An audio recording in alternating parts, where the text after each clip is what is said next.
On this show, I've talked about Israel and Palestine as it relates to war, peace, and human rights. And because I've covered the issue in a way that rivals the mainstream media, I've been viscerally attacked for it by the Israeli lobby, the media, and by Netanyahu's very own spokesperson.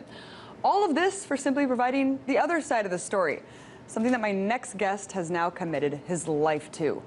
And it's extremely significant considering he's the son of a decorated general from the Israeli Defense Forces. He was drawn to peace activism in 1997, primarily in the aftermath of a suicide bombing which tragically took the life of his niece. So, to talk about his personal journey and to help me break through some of the biggest misconceptions about the conflict, I spoke with Miko Peled, peace activist and author of The General's Son, Journey of an Israeli in Palestine. I first asked him about the myths perpetuated regarding the formation of the Israeli state. Take a look. The three myths that I usually refer to, the first one is the myth of the creation of the State of Israel, which is, the myth is that after the United Nations passed the resolution to partition Palestine, that the Palestinians did not accept this resolution and then began a massive attack to destroy the small Jewish community that was living there at the time.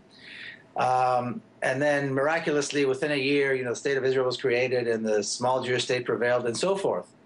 But then when you look at the details, you see that the Jewish community at the time, which was a small group of immigrants, really less than 500,000 immigrants that were living there at the time, were suddenly given by the United Nations the lion's share of the country, and the Palestinians, who were the vast majority in Palestine at the time, were deprived of more than half of their land, which was absurd.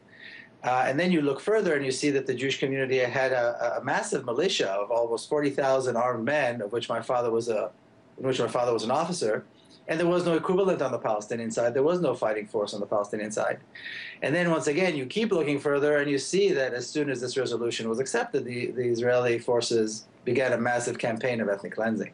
It was probably one of the worst acts of terror that has taken place in that part of the world in a very long time, where for an entire year, the Zionist forces engaged in a massive campaign of brutal ethnic cleansing. So that's the first myth that I talk about. The second myth is the myth of 1967, that once again Israel was faced with an impending attack and had to engage in a preemptive strike. Well, my father was a general at the time. As I was working on the book, I went into the Israeli archives, the Israeli Army archives, and I looked at the transcripts of the generals' meetings prior to that war, and it's absolutely clear that the generals are all saying, well, there is no threat at all. In fact, we have an opportunity because the Arabs are not prepared for war. And therefore, we have an opportunity to strike, destroy the Arab armies and take more land. So that, again, that is one of those myths that, that was perpetuated, that the war of 1967 was a preemptive strike, but it was not a war of choice. There was an existential threat. And once again, you look at the details and you see that there was no threat at all. The generals were talking about an opportunity. And the third myth that I talk about is that Israel is somehow a democracy, which is, I think, the most laughable myth of all. Israel today rules the entire country, all of Palestine or all of Israel, depending on how you call it. Half the population, about 6 million or 6.5 million people, are Israelis. The other half, close to 5.5 million, are Palestinians.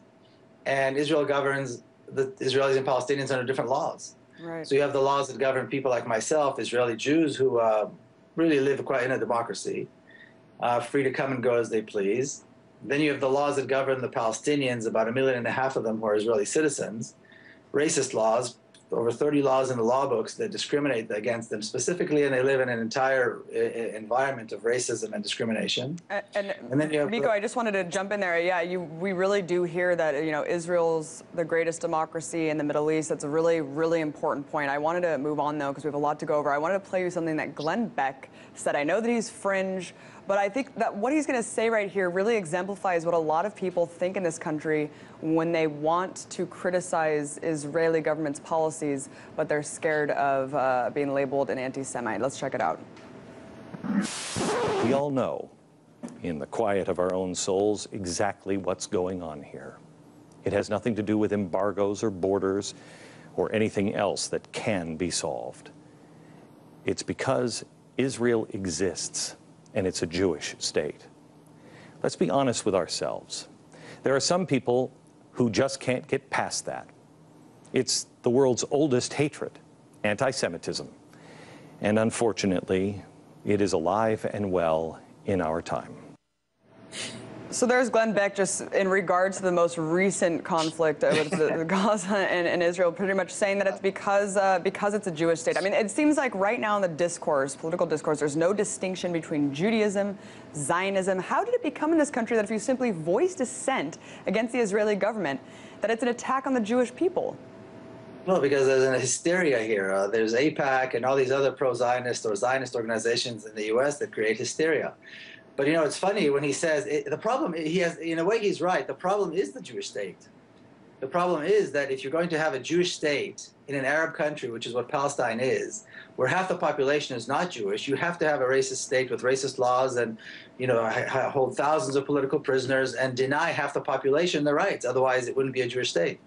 So in a way, Glenn Beck is right when he says that. The problem is that this is a Jewish state, and that's why the solution has to be, you know, similar like as in South Africa, where they had to get rid of apartheid. In this case, they're going to have to get rid of Zionism and allow for a real democracy. The problem is precisely the Jewish state, but there is a differentiation and a distinction between what it means to be Jewish and what it means to be Zionist and what it means to be an Israeli. You know, being Zionist means you agree or you think that there should be a Jewish state in Palestine. So that means you agree that there should be a racist state with thousands of political prisoners who deny half the population its rights and its freedoms. So if that's what people think and that's what people, you know, it's a values issue. It's not politics anymore. I happen to disagree. And then there are many Jews around the world who always have opposed the notion of a Jewish state because it was racist and either were indifferent or in opposition to it. The reality is that most Jewish people don't live there, never will live there.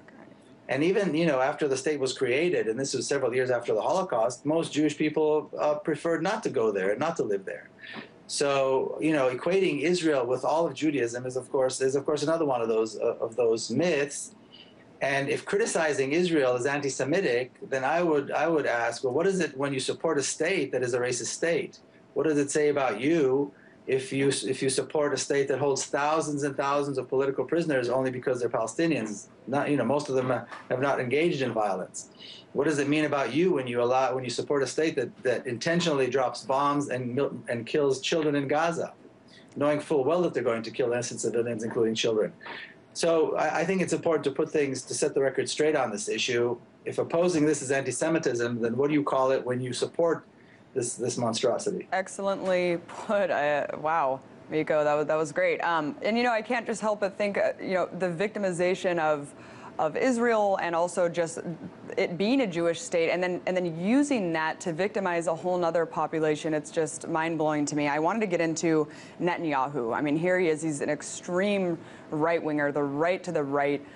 He is one of the first leaders that completely rejects a two-state solution. It looks like he's going to win again in January. I mean, what does that say about the mindset of Israelis right now? Do a lot of people agree with you? Do a lot of Israelis even go into the Palestinian territories at all? No, the country is completely segregated. Most Israelis wouldn't venture either because they don't care or because they're afraid. And that is a very sad state of affairs. That's a success of the segregation. I think Bibi Netanyahu is really the direct. I don't think he's any different than any other prime minister that Israel has ever had. I mean, other prime ministers pretended that they wanted peace. He doesn't even pretend that he wants peace. Right. But in terms of what they did on the ground and their relation to the oppression of the Palestinians and the brutality towards Palestinians, Bibi is no worse or better than any other Israeli prime minister. All the Zionist governments have been the same, and you know, we can't forget that the ethnic cleansing that began in 1948, which was probably the most brutal act of terrorism against the Palestinians, was conducted while, you know, it was the governing body, so to speak, was kind of a labor, which is a little more supposedly more liberal. So in this regard, there's no difference if Bibi Netanyahu gets elected or anybody else gets elected in terms of the relations with the Palestinians and the brutality and the ongoing the ongoing brutality against the Palestinians is not going to make any difference at all, whether he's elected or somebody else. And really quickly to wrap it up, we have about a minute left, but I wanted to ask you about Palestine having the non-member status granted recently. We've heard high-level officials in the Israeli government spewing very hateful rhetoric about, in retaliation, you know, they want to bomb Gaza back to the Dark Ages, completely level Hamas. I mean, what do you think is going to happen? I know that you advocate just completely tearing down the wall and having it open. Do you think that's a possibility? I think it's a possibility. I think it's a realistic possibility, and I think it's going to take place. I think Israel is on the defensive here.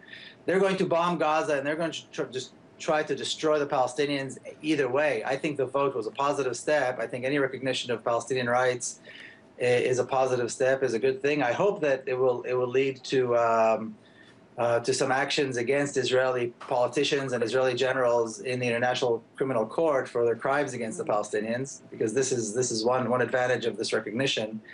And I hope to quickly see an end to this crazy notion of a Jewish state, which has become such a liability for everybody, for Israelis and for Palestinians in the Middle East. Well, thank you so much for opening up that dialogue. I think it's one that is crucial, completely not had in this country, and it really needs to be, especially when we support Israel's actions with so much of our taxpayer dollars every year. Miko Peled, peace activist and author of The General's Son, thank you so much for coming on and for your time.